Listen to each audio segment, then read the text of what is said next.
So by the time this video goes up, the Xbox Series S and X, as well as the PS5, are going to be about 2 years old now. And just like I did in that last video, I'm going to be talking about what my thoughts and opinions are on the Xbox Series X, as well as the PS5, after having it for 2 years now. Spoiler warning, I'm a little disappointed.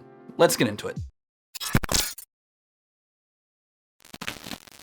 Alright, so first let's talk about the Series X. Honestly, out of the two systems, this is the one that has admittedly been collecting the most dust for me over the last year. And the biggest reason, likely to not many people's surprise, is the lack of first-party exclusive content. I mean, honestly, off the top of my head, all I can think of is, a relatively disappointing Halo Infinite multiplayer, a pretty solid Sea of Thieves update. Scorn was okay, I guess, but that's not really a first-party owned studio, so I don't know. I'd really just, the big thing is, on that end, it was pretty lackluster for me. As I said in my initial video, I bought the Series X primarily to be a Game Pass machine. And to this day, I still love Game Pass. I think it's the best value in gaming still. But honestly, over the last year, it's really made me wonder if owning a Series X was worth it in the first place, especially when I already own a PC. Pair that with the fact that I can easily utilize xCloud with my Steam Deck. Honestly, if I didn't get the Series X, I may have been content getting the Series S and saving some money if it was just to play something on the console. Now don't get me wrong, I do still really like the Series X. All of the games I've played on it look great and run smoothly, and I still really appreciate the utilitarian nature of the system. And while I mentioned in the last video that I didn't quite care for the dashboard, honestly after getting used to it, it's grown on me, and I do appreciate that it is customizable. Quick Resume is still an awesome feature that I really wish that the PS5 had as well. Because, I mean, frankly, I don't play my Xbox a lot right now, and being able to quick resume through all the different titles that I'm playing on PS5 would be super convenient. I mean, heck, having a quick resume-like feature on pretty much any of my systems, like the Steam Deck, for example, would be really a nice welcome feature to have. It's just something that you don't really appreciate it until you've experienced it yourself. Honestly, it's just kind of a waiting game for Xbox right now. I do think once the acquisition with Activision Blizzard goes through, and once we see more of the bigger games like Starfield come out to Game Pass, then that's when Xbox and Game Pass in particular will really be firing on all cylinders and really just be an extra value for customers. As far as what they're doing right now, I think that the way they're handling backwards compatibility and legacy content is great. I do really appreciate that they're investing a lot in Game Pass for PC. That's an awesome thing to see. And I still think the Series X is a great console, especially if you haven't played a lot of older Xbox content before. But truthfully, as someone who has multiple systems and is not locked down to just gaming on one device, I just play a lot of my third parties elsewhere, and so I just haven't been using my Xbox a lot right now. And I suppose Microsoft doesn't necessarily care whether or not I play on the Series X as long as I stay subscribed to Game Pass, which I do intend to stay subscribed to. I think it's a really excellent service. I realize I'm privileged enough to not just have one system, so my opinions may not apply to you, but if you're specifically looking for a console to do all your gaming on, I don't think the Xbox is a bad option. It just might not be for everyone depending on what you're looking for in terms of value and what games you want to play. Now, as far as the PS5 is concerned, I've definitely been playing this a lot more than my Series X over this last year, but I still have my fair share of gripes. First off, as a little nitpick, my honeymoon phase with the whole PS5 dashboard is officially over. I'm just really not a big fan of it. I miss being able to just hold down the home button like I could on the PS4 controller and turn the system off, or at least put it into rest mode. I also find those game cards or the trophy progress cards to be kind of annoying. They're meant to be a way to show your trophy progress playing through a game or give you hints along the way, but it just seems that this feature really isn't utilized much, or it's done in a sort of vague and poorly optimized way, to the point where I don't really have a practical use case to ever need them. So they just end up taking needless space and end up making the UI or UX or whatever you call it more cumbersome. I fully acknowledge that I might be the odd one out here, and a lot of people might really like how the PS5 dashboard looks and operates, but as someone who thinks that the PS3 dashboard is probably the best we'll ever get in modern gaming as far as a dashboard goes, yeah, I'm not a fan of the PS5.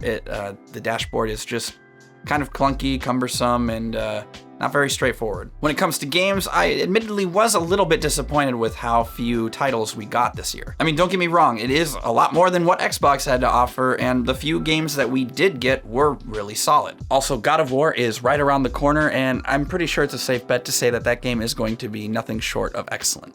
With the pandemic finally behind us, I just hope for both Xbox and PlayStation that we're finally turning a corner with the game delays and are kind of just over with these feast and famine release windows. Now, while Sony is definitely winning in terms of its first-party games, in my opinion, it's really losing on the subscription front. Recently, Sony revamped its PlayStation Plus model, offering a tiered service, allowing you access to a variety of PlayStation games from the past generations. My biggest gripes with this is even with the highest paid tier, you're not going to be getting any day one releases for the PS5. And as far as legacy content is concerned, many of the games, primarily PS3 titles, aren't allowed to be played locally on your console and are instead needed to be streamed to your PS5, which is less than ideal. And look, before you start typing away in the comments, I know that the PS3 architecture is tricky to emulate. But I mean, come on, if the Steam Deck can emulate a lot of PS3 titles without much of a problem, the PS5 should definitely be able to handle that. You can't convince me otherwise. Sony definitely has the ability to make it happen, they just don't want to invest in the manpower to make it so. Now, obviously, PlayStation's big claim to fame is its high-quality AAA games, and the games are great, don't get me wrong. But as far as evaluating the next-gen experience of the PS5, honestly, the biggest positive for me with this system, like I mentioned in my last video, is the DualSense controller. It's honestly just really innovative. The advanced haptics and especially the adaptive triggers just add so much to the experience when I'm playing a game. To the point where if I know a third-party published game is going to be utilizing some of the features on the DualSense controller, I will actually pick it up for the PS5 just for that reason alone. While I personally find the Xbox controller to be more comfortable in the hand, every time I switch from the PS5 to the Xbox, I feel like I'm not getting the full next-gen experience. It feels kind of silly to talk so highly of a controller being like the whole selling point, you know, something that seems so gimmicky, but honestly, for me, just that little extra layer of immersion just goes a long way for me, and it's honestly one of the biggest selling points of the PS5 still. Yeah, it just makes it feel next gen, which kind of leads me to my bigger gripe with both of these systems. These systems are now basically 2 years old, and we still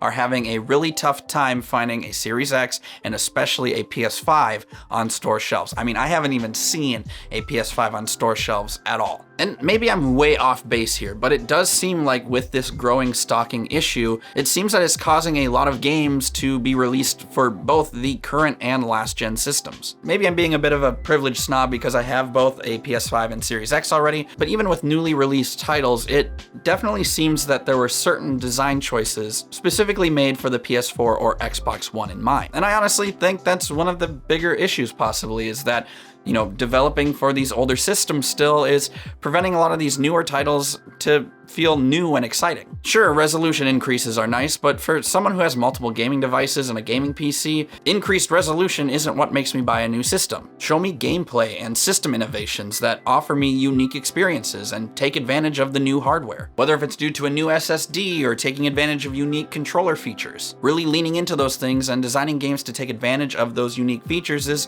what really makes things feel unique and next gen. I mean, as solid as the new Horizon game was, it could have potentially pushed the envelope more in certain areas if it wasn't also developed for the PS4. And I imagine Ragnarok, as good as it might be, will still have that same feeling as well. Again, I'm very lucky and very happy to own both the Series X and PS5.